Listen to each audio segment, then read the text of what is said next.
Dawn broke, casting a carpet of soft, golden light over the lush green plains of the Kenyan Savanna. In the majestic quiet, life operated on a primal rhythm. This was the kingdom of Dr. Ben Carter, a wildlife veterinarian who had dedicated a decade to protecting this fragile balance. His jeep skimmed over the dirt track, each day a reminder of both the overwhelming beauty and the startling brutality of nature. This morning, as he passed a large, solitary acacia tree, Ben noticed something amiss. Lying motionless in the grass, he saw a majestic lioness, her belly full, signaling a generation soon to be born, trapped in a rusted wire snare. With the passing of time, the trap cut deeper into her flesh. Despair was etched onto her tired eyes. But just as Ben reached for his toolkit, a deep, powerful rumble echoed from the nearby thicket. The air instantly went still, heavy with a primal warning. This lioness was not alone. From the shade of the bushes, a large, commanding figure slowly emerged. It was the pride's dominant male, the lord of this territory, his golden mane flowing down like a crown. His eyes, sharp and alert, were entirely focused on Ben. In the language of the savannah, this was the clearest of warnings, a father protecting his endangered family. Ben knew, from 10 years of wrestling with the wild, that the mate of a pregnant lioness was the most dangerous subject. Any hasty or careless gesture would be seen as an unforgivable threat. However, if Ben left, the lioness would die, and with her, the tiny lives that had not yet been born. Ben took a deep, hot, and dry breath before making the ultimate decision. He slowly dropped to his knees, reducing his height, an unspoken signal of submission. He looked directly into the lion's eyes, and a silent, wordless dialogue began, crossing the barrier of species and instinct. He spoke, his voice low and gentle, trying to penetrate the animal's defensive instincts. "It's going to be all right, big guy. I am not here to hurt you. I'm here to help your family. Please, let me work." In that moment, there seemed to be a fleeting hesitation in the fierce eyes. Ben did not wait for approval. Placing his medical bag on the ground, he raised his hands high to show he carried no weapon, and then began to move toward the lioness. Each step was slow, so gentle it was almost soundless. Every muscle of the male lion tensed, and Ben's heart felt ready to leap from his chest, but he did not stop. Once he was close to the lioness, he stretched out a trembling hand and touched the snare. The male lion moved closer, now only 5 meters away, a distance that could end everything with a single leap. Sweat stung Ben's eyes, but he did not turn away. The trap was tightly twisted, rusted. He had to carefully untangle it, loop by loop. The lioness whimpered in pain, and that sound caused the male to take another step, baring his terrifying teeth. "Stay calm. Focus. I have to focus," Ben muttered to himself. 30 minutes dragged on like 3 centuries. Finally, the last metal wire loosened and fell away. The lioness was free.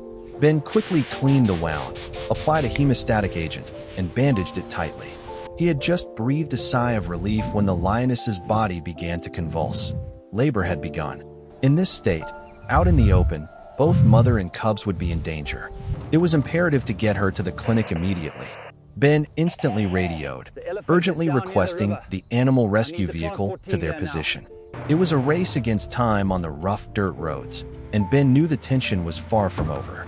When the animal rescue vehicle arrived, the team members, along with Ben, quickly and carefully lifted the lioness onto a stretcher. She whimpered with pain but did not resist, a sign of complete trust in the people helping her.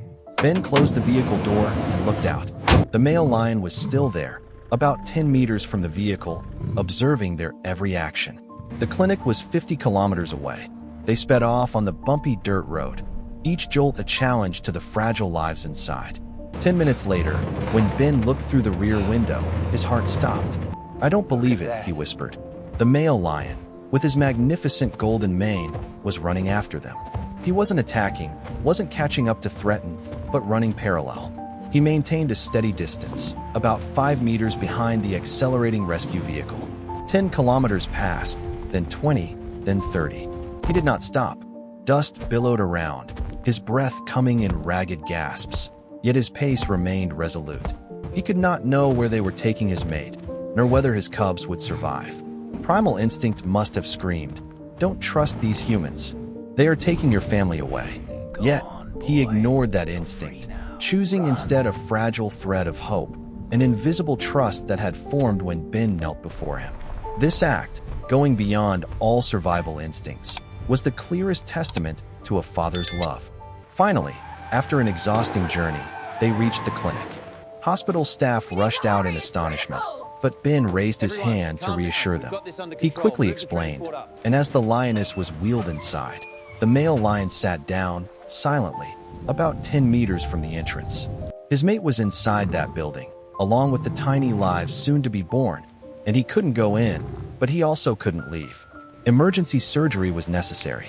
Ben looked through the window. The male lion still sat in the exact same spot, motionless. An hour passed.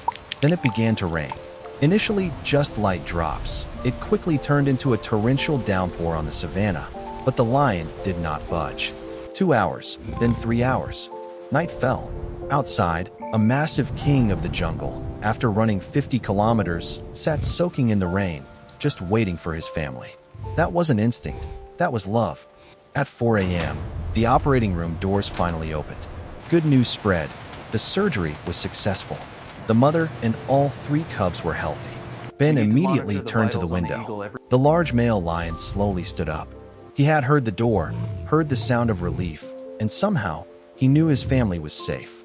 Dawn broke, washing away the streaks of the night's rain. Ben gently led the recovering lioness and the 3 tiny, vulnerable cubs outside.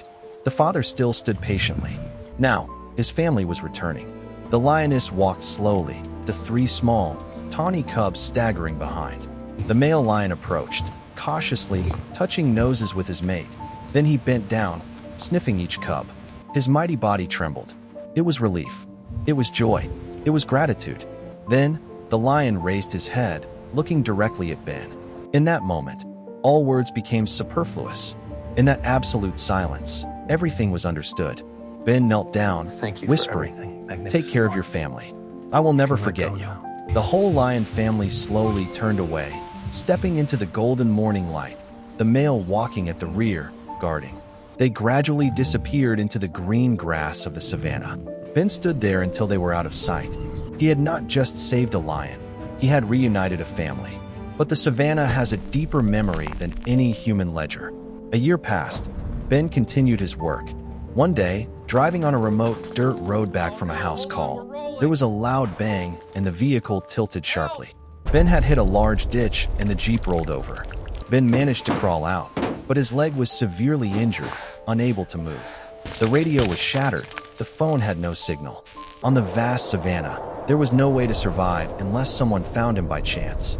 As the sun set, terrifying sounds began to echo. Hyenas. They came, attracted by Ben's scent of blood. 6 dark shadows slowly encircled him. Ben tried to lean on the overturned vehicle to stand up, but the pain made him collapse. The largest hyena, the pack leader, stepped forward, snarling and baring its teeth. Ben closed his eyes. Perhaps this was the end. And then, in that very moment, a resounding roar. A massive, golden-maned shape hurtled through the twilight. It was the male lion. Beside him was the lioness. Ben's eyes flew open. The family he had saved a year ago had returned. The male lion charged into the hyena pack with terrifying speed. With overwhelming strength and presence, he instantly scattered them. The lioness joined the fight, blocking a rear attack and delivering a powerful swipe to a hyena trying to sneak up. The male lion grabbed the pack leader, ending the battle quickly. After losing their leader, the remaining hyenas panicked, dragging their injured bodies and disappearing into the night. Ben's 2 saviors slowly approached. The male lion sat down silently in front of him. The lioness came closer, gently licking Ben's face. He felt their warmth and strength, tears streaming down his cheeks. "A year ago, when I saved you," Ben whispered hoarsely, "I never thought you would repay me this way. Thank you. Truly, thank you." Then, engine sounds echoed from a distance. The rescue team had tracked the radio signal from Ben's vehicle before it broke. It was time to say goodbye again. The male lion stood up. The lioness turned. Then, 3 more small shadows appeared from the darkness. The cubs, now grown, walked to stand beside their parents. Ben knelt, in pain, and looked at them one last time. "Take care, "Family," he whispered. He and the lion family had met as strangers and become each other's saviors. Ben returned to the human world, and they returned to the wild. The male lion looked back at Ben one last time. In those sharp eyes, there was not only the predator's alertness, but also profound gratitude. The family of 5 golden lions slowly turned away, stepping into the savanna where the sun was setting, until their figures disappeared completely over the horizon.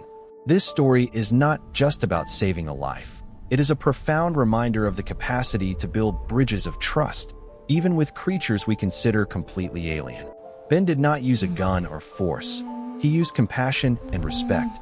Kindness is the ultimate insurance policy.